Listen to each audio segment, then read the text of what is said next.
Bienvenidos al curso de Fundamentos de Automatización para la Industria 4.0. Este curso lo voy a dictar. Mi nombre es Pablo Rosenberg, soy profesor en disciplinas técnicas en electrónica y actualmente trabajo en la empresa Festo a cargo del sector didáctico en nuestro país. Así que bueno, un gusto poder estar con ustedes compartiendo toda esta información. Avanzamos. Eh, en primer lugar quería plantearles cuáles eran los objetivos del curso.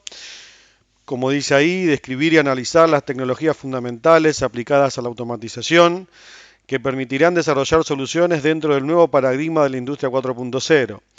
Bien, ahí lo que vamos a hacer es trabajar sobre diferentes tecnologías como para apuntalar lo que son los fundamentos para lo que se entiende como industria 4.0, ¿sí? O sea, sería como que la nueva era industrial, o sea, la nueva revolución industrial es la industria 4.0 y somos nosotros quienes la estamos viviendo y por ende, bueno, somos nosotros los que tenemos que empezar a analizar cómo enseñarla, ¿no? Por eso tiene esto un objetivo de formación docente, como dice ahí, que es brindarle a ustedes una reseña de los temas fundamentales a desarrollar en las escuelas, en las aulas, en los talleres, desde un enfoque práctico y facilitarles los materiales para que lo puedan enseñar. ¿Sí? Van a poder contar con estas presentaciones, estos videos y obviamente voy a quedar a su disposición. Ahí van a tener mi contacto para poder solicitarme lo que necesiten. ¿Sí? Así que bien, avanzamos.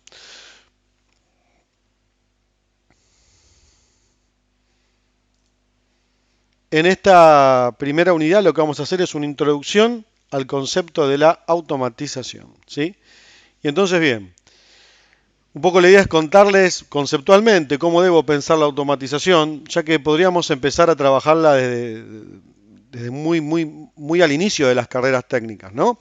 O sea, si no deberíamos esperar a los últimos años, porque estos conceptos de automatización, si bien después vamos a ver algunas cosas que son puntualmente de la industria, en realidad estos primeros conceptos se pueden aplicar tanto con PLCs y electroneumática como a nivel industrial, pero también se pueden aplicar en la escuela con eh, robótica educativa, utilizando Arduino, por ejemplo, ¿no? O sea que tomemos estos conceptos como preliminares, ¿sí? A todo lo que queremos explicar. Acá les muestro un primer esquema. Este esquema tiene digamos, la facilidad de tratar de ubicar a grandes rasgos lo que es un automatismo, ¿sí? Vamos a pensarlo así.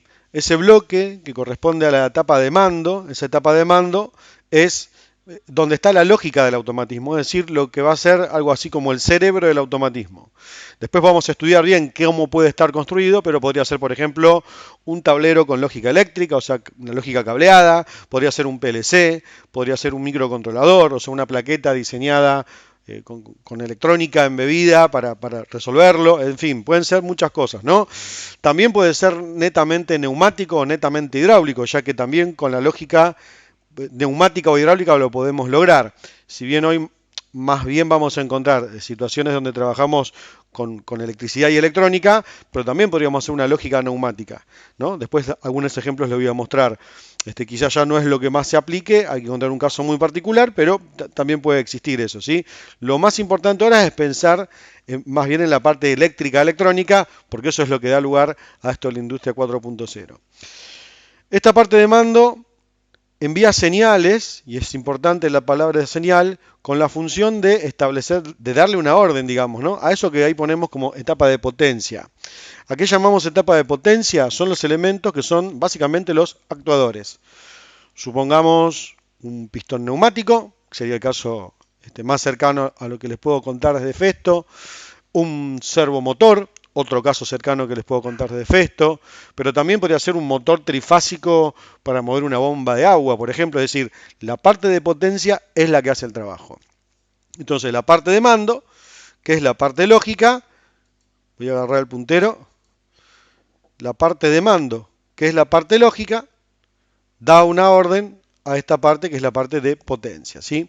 Y de esa parte de potencia, ¿no? De ese bloque de potencia, para que el automatismo funcione, tenemos que darle información nuevamente a la parte de mando de cómo se va actualizando el estado de esa parte de potencia. En ese caso, a esas señales yo las llamo informaciones, ¿no? O sea, damos informaciones. Es decir, podemos enviar desde la parte de potencia una información que actualiza para la parte de mando. Entendamos que esa parte de mando, con esa información, va a dar la próxima orden a la parte de potencia. ¿Sí? Este bloque de informaciones, generalmente, ahí encontramos un elemento, digamos, o varios elementos, ¿no? Pero dentro de la familia lo que son los sensores, digamos, ¿no? O sea, todos los componentes que yo tengo para colocar en campo, o sea, donde está la parte de trabajo, la parte de potencia, y tomar información de ahí, ya sea una temperatura, un caudalímetro y medir el caudal en una tubería, el caudal de aire, por ejemplo, en una instalación neumática, medir la posición de un actuador neumático, medir la velocidad de giro y el sentido de giro de un servo, etcétera, ¿no? O sea, lo que se nos ocurra que se pueda medir en campo, se puede mandar nuevamente a esta parte de mando. Por eso, como les decía al principio, es mucho más virtuosa esta parte de mando cuando es más bien electrónica, ¿no? Como es el caso de los PLC, ¿sí? Ahora, este esquema, así como está, que es muy genérico, también me hace, digamos, me da lugar para poder explicar otra cosa, que es lo siguiente, ¿no? Voy a trazar una raya acá, que es importante. Eléctricamente hablando, la parte de mando y la parte de potencia van a estar aisladas. Es decir, va a haber información circulando, pero eléctricamente la parte de potencia, es decir, yo voy a tener que tratar de trabajar las señales de mando con la menor tensión posible, ¿sí? Por lo general, caso industrial, lo más normal es encontrar 24 volt en la mayoría de las cosas, algunas excepciones. O si trabajo con electrónica, a un voltajes mucho más pequeños, corrientes mucho más pequeñas, pero yo puedo elevar la potencia en energía eléctrica para trabajar con el actuador que necesite, pero eso tiene que tener una aislación, digamos, ¿no? Con un simple contactor ya lo logré, con un optoacoplador, o sea, un relé de estado sólido, también lo logré. Entonces, entender eso, ¿no? Acá tiene que haber aislación y por eso es tan importante cuando uno explica automatización, explicar claramente que es un relé, digamos, ¿no? Porque de repente ya da el concepto de que se puede comandar por un lado y dar potencia por el otro de manera aislada eléctricamente, ¿sí? Ahora, eso también no alcanza para definir todo, ¿por qué? Porque también esta parte de mando puede ser eléctrica y esta parte de potencia puede ser neumática. Si yo tengo un PLC que comanda a un cilindro neumático, evidentemente la orden, el PLC no se lo puede mandar, digamos, directamente al actuador. Entonces, por eso acá les voy a describir ese mismo cuadro, pero un poquito más detallado, ¿sí? O bastante más detallado. O sea, la parte de mando sería este bloque que es el procesamiento de señales, ¿sí? Esto es la parte de mando, es donde se procesa la información. Vuelvo a lo mismo, puede estar hecho de diferentes maneras, pero esa es la parte de mando.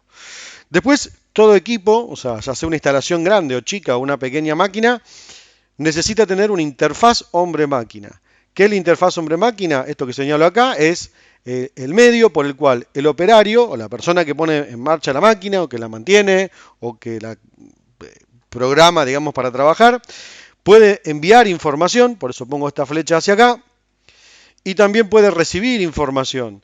Básicamente sería lo que es el tablero de mando, y quizás hoy por hoy, ya con la tecnología más apuntada a esto de la industria 4.0, podría pensar que esto es una pantalla táctil, digamos, ¿no? Si es una pantalla táctil, cumple la función de un tablero, la cumple mucho mejor, sin dudas, y además ya tiene la capacidad de comunicación, con lo cual esta pantalla se puede conectar con otro equipo independientemente del automatismo, ¿no? O sea, digo, interesante ahí el tema de lo que se conocen como HMI, que es lo mismo dicho en inglés. O sea, ya hoy en los automatismos más modernos, lo más probable es que encuentre esto, ¿no? O un simple tablero con pulsadores, llaves, indicadores tipo ojo de buey. Cumple esa función. Si estamos viendo lo funcional, no cómo lo vamos a construir. Pero ahí les doy un panorama, digamos, ¿no? Ahora bien, digamos, esta interfaz hombre-máquina nos permite decir que vamos a dar una señal para cumplir con una determinada situación. Entonces, el que va a trabajar es el actuador. Como le decía antes, por ejemplo, en un ejemplo sencillo, pensar en un actuador neumático. Entonces, si esta parte de procesamiento es eléctrica, ya sea con lógica cableada o con un PLC, en el medio va a tener que haber un preactuador. En ese caso, el preactuador, ¿qué va a hacer? Va a transformar esa señal eléctrica en una señal que permite la distribución del aire en el actuador en diferentes sentidos como para poder moverlo. Entonces, en el caso de la electroneumática, los preactuadores son las electroválvulas, ¿no? O sea, transforman esta información eléctrica en el paso de aire para ese actuador. Eso es un ejemplo. Otro ejemplo sería el que comentábamos antes, ¿no? Con la parte de potencia. Si este equipo es un equipo electrónico, como puede ser un PLC, ¿no? El procesamiento de señal lo hago con un PLC, ¿sí? Supongamos que es un PLC. Y este actuador es un motor trifásico, teniendo el tipo de salidas que tenga el PLC, seguramente no tenga la potencia para manejarlo y además no es lo más conveniente manejar las cargas directamente con la salida del PLC. Entonces acá el preactuador, ahí sí, va a cumplir esa función que decíamos antes de aislar la parte de mando, ¿sí? Esta parte de acá abajo, ¿no? Acá, esta parte de mando, de la parte de potencia, ¿eh? Volviendo un poco, haciendo referencia a este gráfico que les mostraba antes, ¿no? Donde acá tenemos, toda esta es la parte de mando, y esta es la parte de potencia. Y como les decía, lo importante es hablar de aislación ahí, ¿sí? Eso es lo que le da robustez al automatismo. Vuelvo a lo mismo. Seguramente si es una carga de mucha potencia, el PLC directamente no la pueda manejar. Pero aunque sea de baja potencia, no es lo más recomendable que el PLC maneje directamente las cargas cuando, digamos, ya hay una potencia y hay algo que eléctricamente puede fallar. O sea, si en esta parte de potencia, supongamos este motor, ¿no? O un equipo de iluminación, lo que se te ocurra, esto falla, ese fallo eléctrico no debe llegar a las salidas del PLC. ¿Para qué? Para no romperlas. Para eso acá, la aislación, ¿sí? Señalo acá bien fuerte eso, que es un concepto que sirve de mucho, ¿no? Lo puedo abordar desde la electrónica con los optoacopladores, lo puedo abordar desde la electromecánica con los relés y los contactores, pero en definitiva logro lo mismo, que es aislar eléctricamente, ¿sí? Y acá este bloque más descripto, que es el de los sensores. Como le decía antes, los sensores van a ser todos esos elementos que nos permiten comprobar diferentes parámetros del sistema, ¿no? Muy bien, avanzo un slide más. Contarles acá cómo es esto de, digamos, de pensar la lógica y desde la didáctica cómo tenemos que trabajar. La lógica cableada, o sea, la lógica eléctrica, no es que deja de tener vigencia y mucho menos para el ámbito educativo. ¿Por qué? Porque esta lógica cableada nos permite entender literalmente la lógica con la cual voy a resolver el problema. Entonces, en primera instancia es muy conveniente que los alumnos que van a querer aprender estas materias trabajen con esta lógica eléctrica, ya sea de manera física, si es posible, sería lo ideal, armando circuitos con contactores, con relés, con temporizadores, si tenemos un contador, si tenemos un control de temperatura, un control de presión, un control de caudal, es decir, trabajar con esto y tratar de armar lógicas eléctricas para lograr esa lógica conocida como cableada, digamos, ¿no? Esta misma lógica que vamos a aprender acá va a ser la que después nos permite abordar los conceptos de la lógica programable, ¿sí? Esto es mucho menos abstracto, es mucho más concreto, porque literalmente, si yo conecto contactos en serie, en paralelo, realmente cambia cómo funciona lógicamente. Ahora, con esa misma lógica, soy bastante redundante con esa palabra, después vamos a programar esa lógica programable. Por eso acá se aprende muchísimo esa lógica, ¿sí? Como lógica programable les señalo dos tópicos, así como para simplificar. El primero, por excelencia en la industria, los controladores lógicos programables, ¿no? Los PLC, ¿sí? Esto sería en inglés, el PLC, el controlador lógico programable. Yo esta lógica la voy a programar acá y este dispositivo va a realizar el control siendo ese bloque de procesamiento, ¿sí? Obviamente que voy a tender mucho más a hacer fuerza en la parte del PLC, porque quizás es lo que más vamos a aplicar ahora, pero insisto, esta parte también la voy a abordar y también sugiero que siempre la aborden, digamos, ¿no? Obviamente el PLC es un dispositivo totalmente diseñado para el trabajo industrial, o sea, tiene el nivel de robustez certificado, o sea que es un dispositivo netamente industrial. Pero también podría encontrar, o podría hoy coexistir, digamos, mucho de esto que es electrónica embebida, es decir, placas que hacen al control, y ese control está hecho en base a un microcontrolador, un microprocesador, una FPGA, es decir, algún dispositivo electrónico que se pueda programar y que se configure una placa para hacer pura y exclusivamente esa labor que hay que hacer, ¿no? Entonces, La verdad es que si un PLC habla el mismo protocolo que una placa que tiene electrónica embebida, tranquilamente también después pueden trabajar juntos, ¿no? Entonces por eso digo hoy, con respecto a las comunicaciones, que va a ser uno de los tópicos que vamos a trabajar, realmente se ha evolucionado muchísimo y en cierta forma creo que ahí hay mucho para ver, ¿no? Y también podríamos decir que muchos alumnos que estudian electrónica se lo pueden plantear, digamos, ¿no? O a mí me lo plantean, te dicen, ¿por qué usar un PLC o por qué no desarrollar yo una plaqueta? A ver, simplemente es la robustez eléctrica, la robustez para trabajar en el entorno industrial que tiene una placa desarrollada de manera profesional y con todos los ensayos de inmunidad al ruido eléctrico, etcétera, vibraciones que puede tener un PLC homologado para poder trabajar en la industria. Una placa de electrónica embebida, yo creo que lógicamente puedo cumplir la misma función. El tema es que habrá que ver si se puede garantizar o no esa robustez. Claramente, si la placa está bien diseñada, lo puede hacer. Y de hecho, para los que estudian electrónica, armar un sistema de electrónica embebida es lo mismo que armar un PLC. O sea, a nivel hardware estoy logrando prácticamente lo mismo. Insisto, hay una cuestión digamos, del entorno más profesional que puede tener el hecho de la homologación que tiene un PLC. Pero en definitiva, si yo miro los bloques que puedo tener funcionales en una parte y en la otra y las soluciones que puedo brindar, prácticamente podríamos decir que son las mismas, sin dudas, ¿no? Ese es otro gran cambio también que tiene hoy la tecnología. Hay electrónica para desarrollar de muy buena calidad a muy bajo costo en comparación con lo que pueden ser los controladores lógicos programables, ¿no? Pero bueno, eso es lugar para otro debate.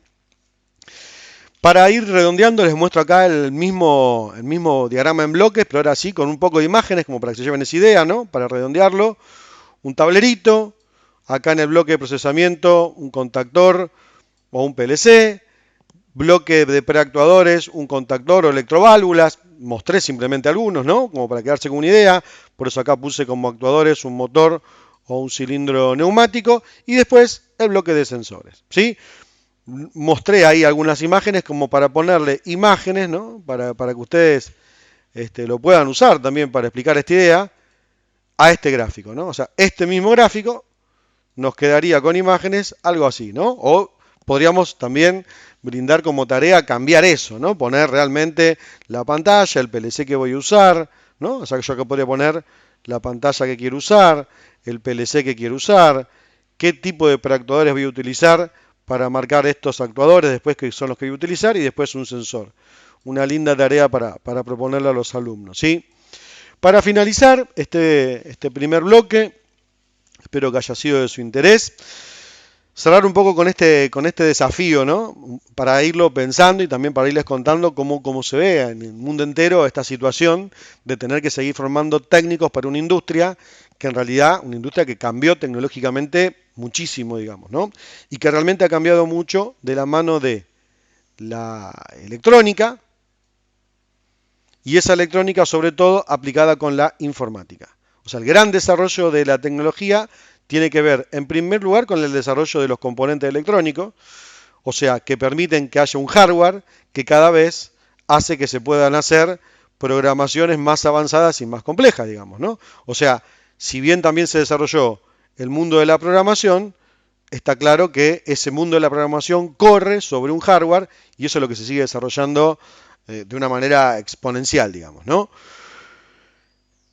Este es el concepto de mecatrónica, digamos, ¿no? Un técnico actual debe tener su fuerza en la parte mecánica, su fuerza en la parte de electricidad y electrónica, es decir, conocer sobre la componente eléctrica y electrónica de los automatismos, y también conocer sobre programación, o sea, saber sobre informática y sobre todo la parte de redes, ¿no?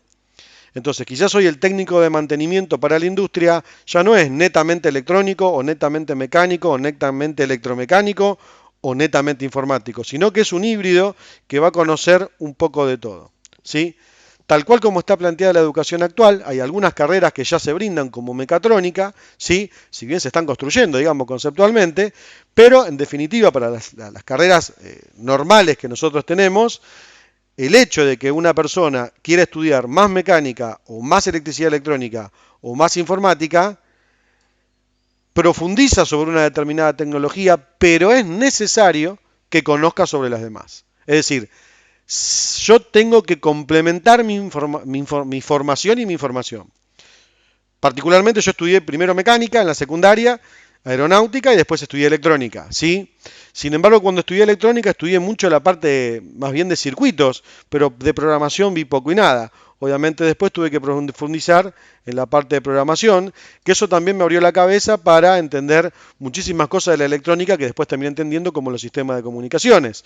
Ahora, cuando entendí los sistemas de comunicaciones o quise entenderlos, también tuve que darme cuenta que donde más tenía que empezar a meter conocimiento era acá, en el diseño de redes y meterme en todo un mundo de comunicaciones, que si bien yo había visto lo básico de las comunicaciones electrónicas cuando había estudiado, tampoco había abarcado lo que hoy puedo encontrar en el mercado, ¿no? Entonces digo, es interesante ver cada uno desde su lugar, digamos, ¿no? Obviamente la parte mecánica, yo ya conocía algo de neumática hidráulica, pero también empecé a conocer sobre otras tecnologías, ¿no? Que no se aplicaban en los aviones, por ejemplo. O sea, es decir, y bueno, y obviamente creo que me falta cada vez más, pero más allá de eso, comentarles eso, ¿no? Capaz que hoy no hay que perder este punto de vista que la tecnología aplicada a la industria 4.0, que podemos englobar dentro de la mecatrónica, es una tecnología del tipo integradora, ¿no? Hay que conocer un poco de todo. Básicamente, todos vamos a ser integradores de acá a un futuro, ¿no? No hay aplicación tecnológica que no tenga un poco de cada una de estas cosas, ¿no? Pienso en la electrónica automotriz, pensemos en el sistema de inyección de un auto de combustible, ¿no? La parte mecánica, digamos, cómo eso repercute en el motor, cómo el motor toma distinto y envía señales a un sistema de control que es netamente electrónico. De hecho, ustedes ven que si van a hacer el mantenimiento de un auto hoy, les conectan una PC. Se puede cambiar la performance del motor a partir de una programación. Entonces digo, evidentemente, no hay rubro en el que no lo podamos encontrar, ¿sí? Para cerrar un poco esto, ¿no? No perder de vista que también una de las grandes complejidades que tiene todo esto, que todas estas tecnologías se apoyan y son simplemente medios para trabajar con esto que son las ciencias naturales, ¿no? Las ciencias básicas. Digo, la matemática, la física, la química, no pueden faltar, digamos. Hay que siempre tener la claridad conceptual en hacer pie en esos conceptos y luego no perder de vista el punto de los idiomas, digamos, ¿no? Es muy necesario que para poder estudiar todas estas tecnologías, básicamente una base de inglés hay que tener, ¿sí? Sin dudas, sin duda. Por otro lado, contarles también que esto tiene su costado en lo que es la gestión. De hecho, la informática, el software de gestión, acá en estas tecnologías que después les voy a contar lo que es un ERP o un MES, ese software de gestión es uno de los grandes pilares de la industria 4.0, por eso acá hay mucho para hacer. También porque este software de gestión puede gestionar también lo que es el mantenimiento. Entonces, los nuevos técnicos tienen que estar familiarizados con poder trabajar con un software de gestión del mantenimiento. Por ejemplo, ¿no? Solamente acotándolo al ámbito de lo técnico, porque de hecho ya prácticamente todas las empresas integran ese software de gestión a su software general y a partir de ahí automatizan también parte del proceso o el procedimiento administrativo de la empresa, ¿sí? Muy interesante, eso también después les voy a contar algunos detalles más. Y acá para terminar, la parte que a veces más cuesta entender cómo trabajarla, que es esto de las habilidades blandas, digamos, ¿no? Esto ya no tiene que ver ni con los principios físicos, ni con la aplicación de ningún software, sino precisamente con el software de la persona, es decir, trabajar en las actitudes del alumno. Las soft skills son actitudes blandas, digamos, ¿no? O sea, las actitudes humanas, lo personal, el valor personal que aporta ese individuo más allá de su conocimiento específico. Les voy a destacar dos, como para no hacerlo muy largo, tampoco soy especialista en el tema, pero sí es algo que veo que cada vez tiene más fuerza en la industria. Primero, gente que pueda trabajar en equipo, porque evidentemente es imposible pretender que una persona sea experta en todo, absolutamente todo. Entonces, evidentemente, sin dudas, hay que saber trabajar en equipo, ¿sí? Yo puedo tener fuerza en una parte y me complemento con otro colega que tenga fuerza en otra. Y eso tiene que ver con la buena comunicación, con el buen diálogo, con el saber cuidar las buenas relaciones personales. Y eso es algo que también se puede entrenar, tanto como aprender una ley física de la mecánica, ¿sí? Y otra habilidad blanda muy interesante, que también me parece muy lógico de poder empezar a cada vez desarrollarlo más, es el tema del el autoaprendizaje. O sea, la persona que quiera dedicarse a la tecnología tiene que tener la capacidad y la vocación de autoaprender. O sea, tiene que tener ganas de saber sentarse, buscar información. Hoy hay acceso a la información prácticamente ilimitado y entonces tener la vocación de sentarse, estudiar, analizar y autoformarse, ¿sí? La autodidáctica, a mí me gusta llamarlo así, creo que es uno de los pilares de las personas que se van a poder desenvolver en este nuevo entorno industrial, digamos, ¿no? Ya está pasando, ¿no? O sea, cuando hablamos de un nuevo entorno industrial, no es algo que está por llegar, sino que en realidad ya es algo que está sucediendo y hace mucho. Este, muy bien, llegamos al fin de esta primera unidad, espero que haya sido de su agrado. Después en la unidad 2 vamos a trabajar ya algunos conceptos sobre instalaciones y así que ahí también lo voy a dividir en dos videos. Muy bien, muchísimas gracias por su atención y cualquier cosa me contactan, estoy a su disposición. Muchísimas gracias.